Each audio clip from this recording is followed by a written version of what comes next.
Shellos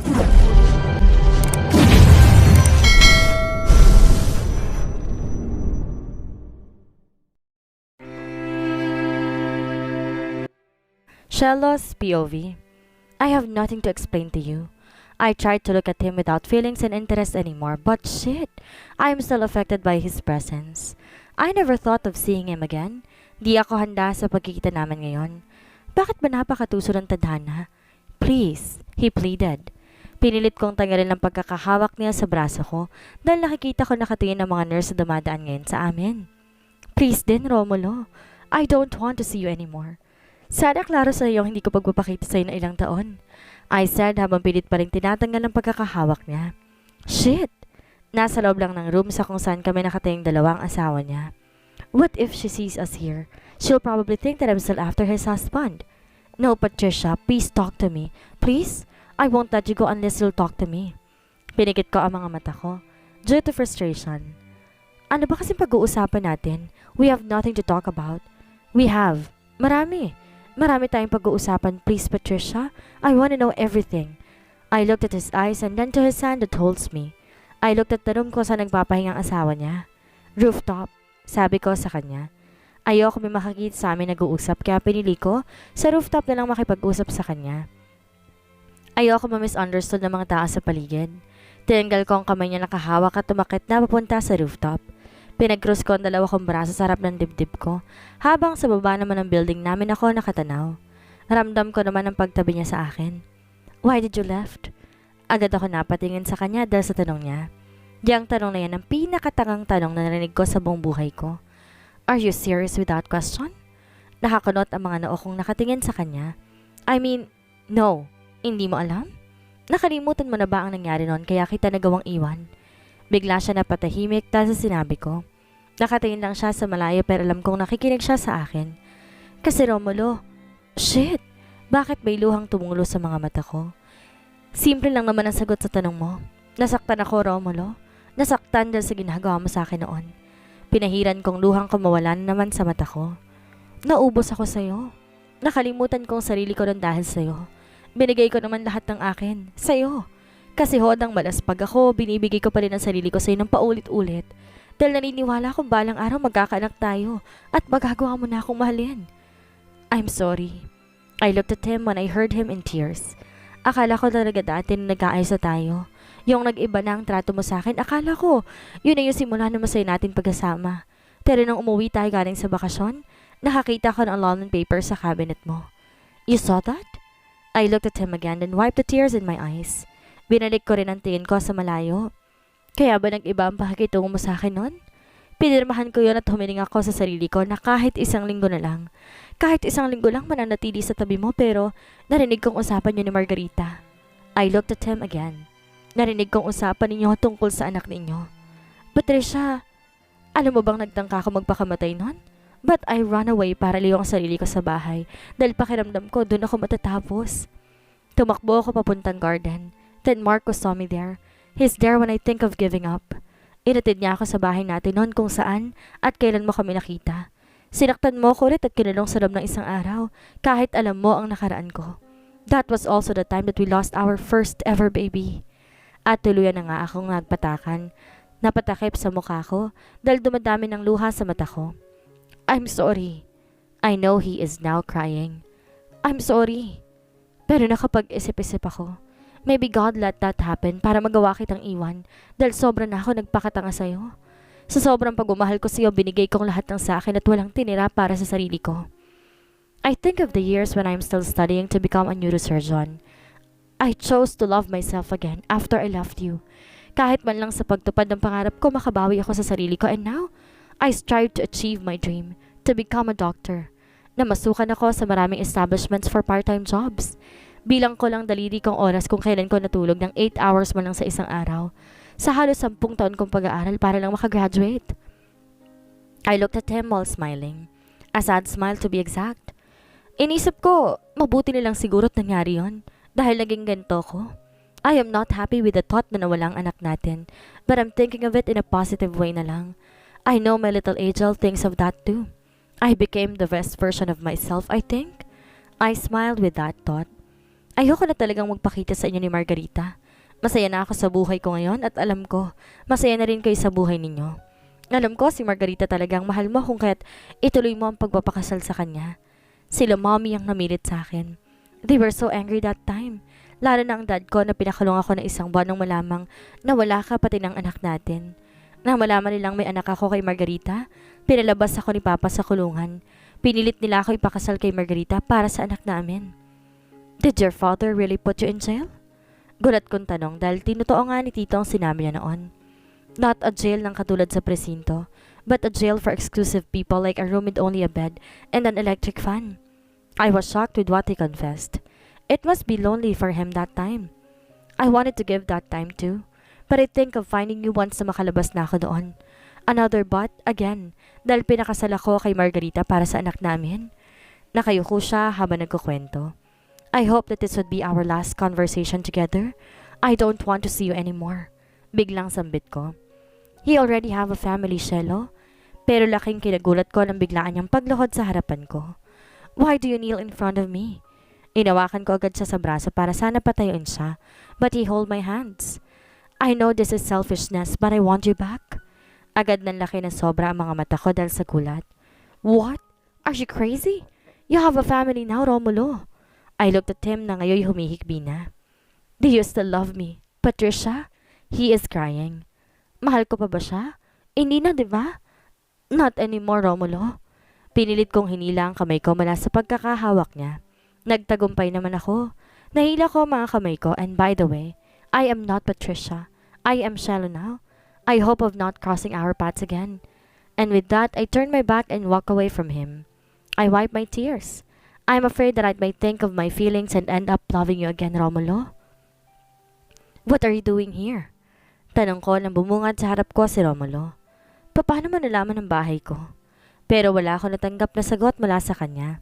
Nakatitig lang to sa akin kaya tinitigan ko rin to sa mukha. Nakainom ka ba? Tanong ko na makamoy ako ng alak. Na, onti lang. Pasegoy niya pang sabi at nag-3 gesture pa. What are you doing here? You have to go home. It's already 12:30 in the midnight, I said. Can I sleep here? Nanlaki ang mata ko dahil sa sinabi niya. No, you're not welcome here. Diretsahan kong sabi. Iniisip ko rin ang mararamdaman ng asawa niya kapag nalaman niya na makikitulog ang asawa niya sa bahay ng ex niya. Kahit wala naman kang gawin ganyan, hindi ako papayag. Hindi pa rin basta-basta maniniwala ang asawa niya kapag nalaman magkasama kong ganon. Umiling lang siya at tinukod ang isang sa pinto, kaya medyo gumilid ako para hindi kami magkadikit. Ihahatid na kita kung gusto mo. Please. Romulo, ano lang iisipin ng asawa mo? Pamilyado ka ng tao, respetuhin mo naman ang... Kahit ngayon lang, Patricia, gusto kitang makasama. Ano bang sinabi ko nun sa'yo sa rooftop? Ayaw na kitang makita. Ayaw na kitang makasama. Nanlaki ang mata ko nang dumampi ang labi niya sa labi ko. Para bang naparalyze ako, tayong mukha niya na lang nakalapit sa mukha ko ang nakikita ko. Oh, sambit niya nang bigla akong sinampal. Hanggang ngayon, napakawalang hiya mo pa rin. Sino nagsabi sa'yo po pwede mo akong halikan? May anak ka at asawa ka na. Kasal ka na at di ka na dapat lumalandi. Ang landi-landi Shit! Usal ko nang bigla na lang tong natumba sa harapan ko. Buti na lang at nasa loko. Napatingin ako sa hallway at nagpasalamat nang walang taong lumabas sa unit nila. Sinubukan kong buhatin si Romulo pero hindi ko talaga kaya kung kaya hirap na hirap sa pagsampa sa likod ko. Pinasok ko na lang siya sa unit ko. Total may 2 namang kwarto rito at doon ko na lang siya patutulugin. Napadaing to matapos ko siyang ibagsak sa kama. He groaned. I looked at him na ngayon naka-arms open sa kama. Umupo ako sa paan niya para hubarin ang sapatos niya. Hindi ako masamang tao na basta na lang hahayaan ang lasing na to porket di magandang sitwasyon namin ngayon. I looked at him again before going out para kumuha ng bimpo at tubig. Pupunasan ko lamang siya. Patricia! I heard him muttering my name when I came back. Patricia! I stopped for a second. I'm happy that you already have your family, Romulo. Dalangin ko lang na hindi maranasan ni Margarita ang naranasan ko doon sa'yo. Lumapit na ako at sinimula na siyang punasan sa mukha at sa braso. Ayokong hubaran siya ng damit na wala akong karapatang gawin yon. Matapos ko na siyang punasan, kinuha ko ulit ang bimpo at tubig, sabay labas. Matutulog na ako dahil may pasok pa ako bukas. Saka ko na siya kakausapin tungkol sa bagay na to. Humiga na ako sa higaan ko at nakatulog na. Nagising ako sa tunog ng alarm clock ko. Bumangon ako nang bigla ko maalala ang nangyari kaninang madaling araw. Naligo na ako tagbihis para pumasok na sa trabaho ko. Doon na lang ako kakain ng umagahan. Pumunta ako sa kabilang kwarto para tingnan kung nandoon pa ba si Romulo. Nakita ko lang siyang tulog pa kaya hindi ko na siya ginising at nag-iwan na lang ng sasabihin sa sticky notes. Nilagay ko to sa pinto para makita niya agad at saka na ako lumabas. Wala na akong pananagutan at karapatan sa kanya kaya hindi ko na siya gagalawin pa. Ayoko manggulo ng pamilya kaya kung maaari, ako na mismo ang didistansya. Knowing na napapansin kong lapit pa rin na lapit sa akin si Romulo. Hindi na ako ang doctor in charge kay Margarita dahil nakauwi na sila Dr. Soliera. Kung kaya medyo napanatag na rin ako doon. Hindi ko na siya makikita ulit. Pero pansin kong nagiging mas mahina na si Margarita kesa sa una ko siyang nakita. Nakausap ko si Dr. Soliera and asked for him. Tanging miracle na lang ang magagawa namin para sa kanya, para humaba pa ang buhay niya. Ayoko siyang mamatay sa totoo lang. Iniisip ko ang anak niyang maiiwan. Mahirap mawala ng magulang. Alam ko yon dahil lumaki akong walang magulang. Dr. Guerrero, may nagpapabigay po. Sabi ng nurse pagkapasok niya sa office at inabot sa akin ang hawak itong bulaklak. Napakunot naman ang noo ko sabay abot nito. Kanino galing? Wala pong sinabing delivery man eh. Basta po sa inyo raw po. Sige, salamat. Sambit ko na lang at tiningnan ang bulaklak. Lumabas naman ang nurse kung kaya tinignan ko ang paglipot ito kung may sulat at di nga ako nagkakamali dahil meron nga. To Dr. Guerrero, salamat sa pag-alaga mo sa anak ko na ma-hospital ito. Ito na lang munang pinadala ko sa iyo dahil bawal pa ako umabsent ulit sa trabaho para bisitahin ka. Pero hayaan mo, aayain kitang lumabas. Ay, kilig ka naman. From Marcos Dapogi. Napatawa ako sa message sa akin ni Marcos. Siya lang pala nagpadala. Napaka. Napatingin ako sa pinto na makarinig ulit ako ng katok. Come in. Sambit ko sabay ng pagpasok ng isang nurse na naman. Doktora, may nagpapabigay po. Sambit niya sabay abot na naman ng isang bulaklak na naman. Kanina na naman galing yan? Tanong ko at napapakunot pa noong inabot ito. Ayaw pong sabihin ang pangalan eh, pero lalaki po. Sambit ng nurse. Sige, salamat. Sabi ko at lumabas naman na ang nurse. Tiningnan ko ang mga bulaklak. Kinuha ang sulat na nakatupi. Napakunot naman ang noo ko ng pangalan ni Romulo ang nabasa ko. I just want to thank you for letting me in last night. Pero sinadya ko talaga yon. Sinadya ko magpunta sa'yo dahil believe me, I've been longing for you. But I know hindi mo na ako tatanggapin pa ulit as a lover. I know this is just too much to ask, but can I be friends with you? Friends? Is it okay to consider your ex as your friend? I mean, he became my weakness and heartaches before, but should I let him enter my life again as a friend? Should I? Kakarating ko lang sa office pero bulaklak na naman ang bumungad sa desk ko. Nilapitan ko naman ito at napabuntong hininga na naman nang tama ang hinala ko sa nagbigay na naman ito. Kinuha ko naman ito at nilagay sa gilid. Nagmumukha ng flower shop ang office ko dahil sa araw-araw niyang pagpapadala. Kinuha ko naman ang phone ko mula sa bag ko. Nang magring ito, tinignan ko munang tumawag saka ako sinagot. Can you stop sending flowers to me, Romulo? I cut him off. Why you don't like? How many times do I have to tell you na tigilan mo na to? Hindi na nakakatuwa. Hanggang ngayon wala ka pa ring pagpapahalaga sa asawa mo. You are still the unfaithful Romulo that I knew. Prangka kong sambit sa kanya. Tumahimik naman siya sa kabilang linya kaya ako na mismo nagpatay ng tawag. I am not a bad person, pero gusto ko lang siyang lumayo na sa akin dahil nasasaktan ng asawa niya. Ayoko manggulo ng pamilya lalo na't may anak pa sila. Kung maaari ayoko nang makita pa sila dahil masasaktan lang ako. Hanggang ngayon hinahunting pa rin ako na nakaraan ko tungkol sa nangyari sa amin. Sa mga araw na sobrang sakit ang dinanas ko sa kamay niya. Inggit ako dahil nabuhay ang anak nila, samantalang ang akin na wala pa. Napalingon naman ako sa cellphone ko nang umilaw to. From Romulo, I'm sorry. I hope you will forgive me. I love you. Napakong tingin ko sa huli niyang sinabi. Mahal? No, Shelo. He is just guilty of what he done to you before. He is in love now with Margarita. Sigurado na ako sa nararamdaman kong tuluyan na ako nakalaya sa pagmamahal ko sa kanya. Pero ano itong nararamdaman ko ngayon? Bakit apektado pa rin ako sa iyo? Bakit kinakabahan ako tuwing nakikita kita? Kung sakali bang hindi ka kasal at wala kang anak sa kanya, may pag-asa bang bumalik ang nararamdaman ko sa iyo? O bumalik na kahit kasal ka na ngayon. Don't think of it, Shelo. You don't love him anymore. Kasal na siya, di na kayo pa pwede kahit ano mangyari. But why did I feel sad with that thought? I brushed away that thought in my mind at kinuha na lang ang board ko para simulan ng pagbisita ng mga patients ko. I want to be busy nang sa gayon hindi ko na siya maisip pa. I was about to enter the room of one of my patients when I saw a figure of a familiar person. Mom? I called Romulus' mom's name. Lumingon naman to sa akin sabay ng panlalaki ng mga mata nito. Patricia, is that you? He stopped walking and looked at me. Ngumiti naman ako rito. Sila ang tumulong sa akin nung walang-wala ako kaya hindi ko sila magawang kalimutan at basta na lang din ibinaon sa limot. Oh my gosh, is that really you? Sambit ito at lumapit sa akin at tinawakan ng kamay ko. May katandaan na rin to pero mahahalata mo pa rin ang sophisticated personality nito. Are you a doctor? She asked kaya tumango ako. How are you? Can I talk to you? Sunod-sunod niyang tanong sa akin at napatingin sa hawak kong board. Oh, sorry, I forgot that you're working now. Kailan ka free? I want to talk to you. I have so many questions about you. Matatapos po ang shift ko mamayang 5 pa po. It's okay. May bibisitahin pa naman ako. Sabi niya sa akin na para bang nag-aalinlangan pa siya kung sasabihin ba ang tungkol kay Margarita. Ngumiti ako. I'll see you on the parking lot mamayang 5, anak ha? Opo. Sabi ko before we parted ways. Doktora, pwede po magtanong? Napalingon ako sa isang intern nurse na naka-assign ngayon sa information desk. Maniligaw niyo po ba yung nagpapadala sa inyo ng bulaklak palagi? Ang gwapo po kasi. Kumunot naman ang noo ko sa sinabi niya. Ikaw ba inuutusan niyang ipalagay sa office ko yon? I asked. Opo. She innocently nod. Sa sunod, huwag mo nang tatanggapin yon ha? Sabihin mo masyado ng marami ang natanggap ko. Kita ko naman ang pagkagulat niya sa sinabi ko kaya nganitian ko na lamang siya.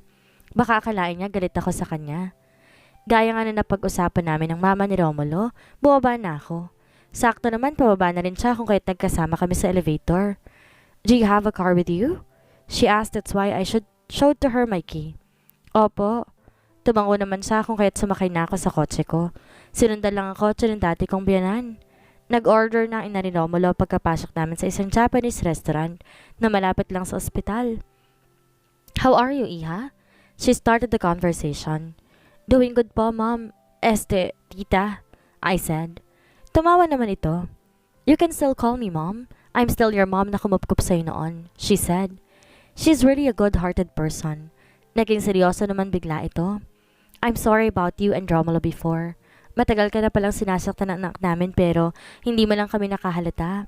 I'm sorry, Iha, at kami nagpakasal sa inyo noon kung kaya't naranasan mong lahat ng iyon, pati na ang mamatay ng anak. We were so guilty that time. Romulo's dad was so angry that time at pinakulungan namin siya but Margarita came. Bit-bit ang anak nila ni Romulo noon pa. I'm really sorry, Iha. Please, forgive us. Hindi ko alam pero biglang nanubig ang mata ko. Kagaya ng pagkuha ngayon ng ina ni Romulo sa harapan ko. Pero nasa niya naman ang luha niya. It's okay, Mom. I am so grateful for having you. Napakabuti niyo pong tao. Pasensya na kung di po ako nakapagpaalam bago ako umalis. Di naman po ako nagkimkim na sama ng loob sa inyo at kay Romulo. Naniniwala ako na may plano ang Diyos sa akin kung kahit kinuha niya sa akin ang anghel namin. I became a neurosurgeon because of that. Tama na pong naitulong niyo sa akin noon. Napakabuti niyo pong tao. Puro ng sincero kong sabi, sabay punas ang luhang kumawala sa mata ko. Ngumiti naman ito. Pwede mo bang ikwento sa akin lahat na napagdaanan mo? Tanong niya sa akin na para bang inang ngayon lang nakaharap ulit ang anak sa loob ng matagal na panahon. Kinuwento kong lahat na naging karanasan ko bago ko makarating sa kalagayan ko ngayon. I am so proud of you, Iha. You are a strong person. A brave and strong person indeed. I hope you will still take me as your mom. Sambit niya kaya't napangiti naman ako.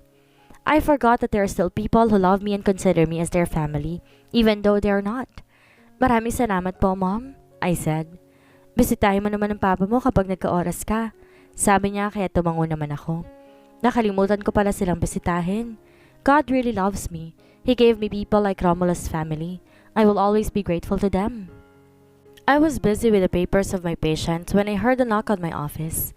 Come in, I called. Pumasok naman ang isang nurse. Bagya ako nagulat na makita kong bitbit ito si Margarita. Aawayin niya naman ako rito. Doc, Mrs. De Silva wants to see you. Sambit ng nurse bago dinala si Margarita sa harapan ko. You can leave us now. Sambit ko sa nurse at ginitian ito. Ngumiti naman to sa akin bago bumaling kay Margarita at ginitian din to at saka umalis. Kung nandito ka na naman para kausapin ako tungkol sa personal issue natin, please. Mahal mo pa ba si Romulo? Nagulat ako sa diretsahan niyang tanong. Why do you have to do you still love him?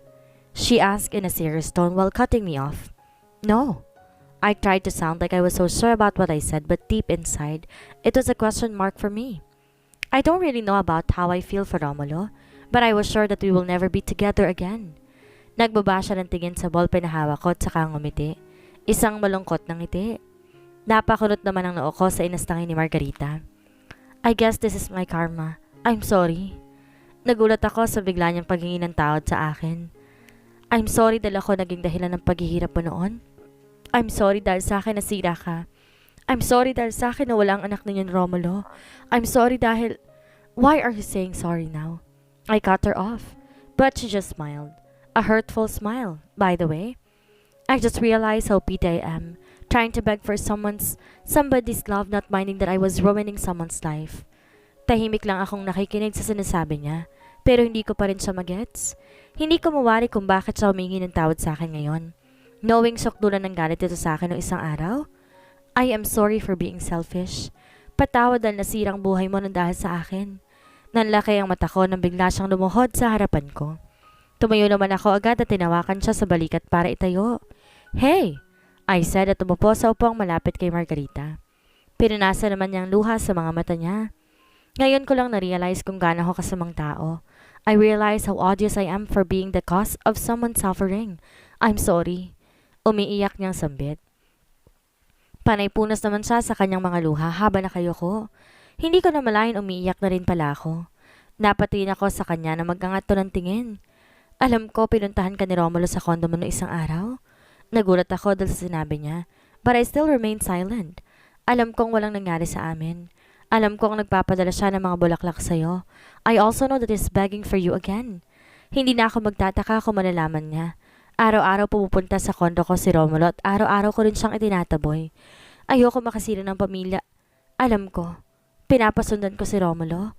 Alam kong itinataboy mo siya pero lagi ka pa rin niyang pinupuntahan. I talked to him at ang sakit lang dahil hindi niya dininay. She pressed her lips inward, trying to stop herself from crying so much again. I looked at her. I pity her. Sa 10 taong naging mag-asawa kami, nilinaw niya sa akin kukunin ka niya ulit kapag nakita ka niya. He did not stop to find you at ngayon nga at nahanap ka na niya. He wanted you back. And with that, she burst into tears. Tumango ako at pinipigilang tiningnan siya dahil ako ang nasasaktan para sa kanya. Our original plan before ay aalis ako para magpaalam sa mga magulang kong magpapakasal na ako. Naiwan siya rito para ayusin ang annulment papers ninyo at susunod siya sa akin sa Italy para doon kami magpakasal. But he changed his plan. He said he cannot marry me anymore because he already falls for you. Umuwi ako at nalaman kong tungkol sa pagkamatay ng anak ninyo at pagkawala mo. Tumungo siya na para bang inaalalang nakaraan. Naalala ko pa kung paano niya tinanggap ang parusa ng tatay niya sa kanya nung nalaman na nangyari sa'yo. Lumaban siya dahil iniisip niya na kapag nakalabas siya, hahanapin ka niya. I am the reason why his father let him out of that jail. Pumayag siyang ipakasal sa akin ng anak para sa anak namin. Pero ikaw pa rin ang mahal niya. Ngumiti siya ng pilit. His love for you is really unconditional. Mahal ka pa rin niya kahit 10 taon na naging pagitan ng pagkawala mo. Ginawa ko lahat para bumalik sa akin ang pagmamahal niya but I only looked stupid. He still loves you. Hindi ko alam kung anong mararamdaman ko. Dapat sa mga sinasabi niya, I don't get her. Di ko alam bakit niya sinasabi sa akin ng mga to. Pwede ba ako mag-request? Nagulat ako sa naging tanong niya. I looked at her and waited on what she should say. Tanggapin mo siya ulit? Labis na nanlaki ang mga mata ko dahil sa sinabi niya. Nakatulala ko lang siyang tinignan at binabasa ang mukha niya. Why are you saying this to me? Naguguluhan kong tanong sa kanya, but she just smiled at me. Napabaling ang tingin ko sa kamay niyang inabot ngayon ng kamay ko. Mamamatay na ako, Patricia. Iniisip ko na lang ang anak kong maiiwan ko. Gusto ko sanang ikaw ang tumayong ina para sa anak ko. Don't say that, please. Pakiusap ko dahil ayokong isiping maiiwan ang anak nila kapag nawala nga siya. I just want to be truthful. Wala pa mang sinasabi ang doktor sa akin, pero alam kong may taning ng buhay ko. I now have stage 4 cancer in my brain. It is untreatable na talaga. She kneeled in front of me. Hindi ko magalaw ang katawan ko para patayuin siya dahil nagugulat ako sa mga sinasabi niya. Anytime maaaring mawala na ako. Please don't say that. I beg. Sinasabi ko lang ang nararamdaman ko. Ayokong mawala na hindi pinagsisisihan ang mga ginawa ko sa'yo. Alam ko wala rin ako sa lugar na makiusap sa'yo nang ganito pero nakikiusap ako. Kung sakaling mawala na ako, sana tanggapin mo ang anak ko. Sana tanggapin mo sila, parang awa mo na. She cried. Hindi ko alam bakit tumango ako. Para ba may ibang nagmamayari sa katawan ko at bigla na lang akong tumango? Why did I agree? Tumayo naman siya at tumupo ulit sa wheelchair niya. May aaminin ako sa'yo. Napatingin lang ako sa kanya. She's full of surprises now. I faked our marriage. Hindi totoong kasal kami at hindi niya alam yon. And with that, nandambot ang tuhod ko. How? Ano ang mangyayari ngayong nalaman ni Patricia na hindi na ikasal si Romulo kay Margarita? Dahil sa kalagayan at pagpapaubaya ni Margarita, muli kayang mabigyan ng pangalawang pagkakataon ang pagsasama ni Patricia at Romulo? Yan ang ating aalamin sa susunod nating kabanata.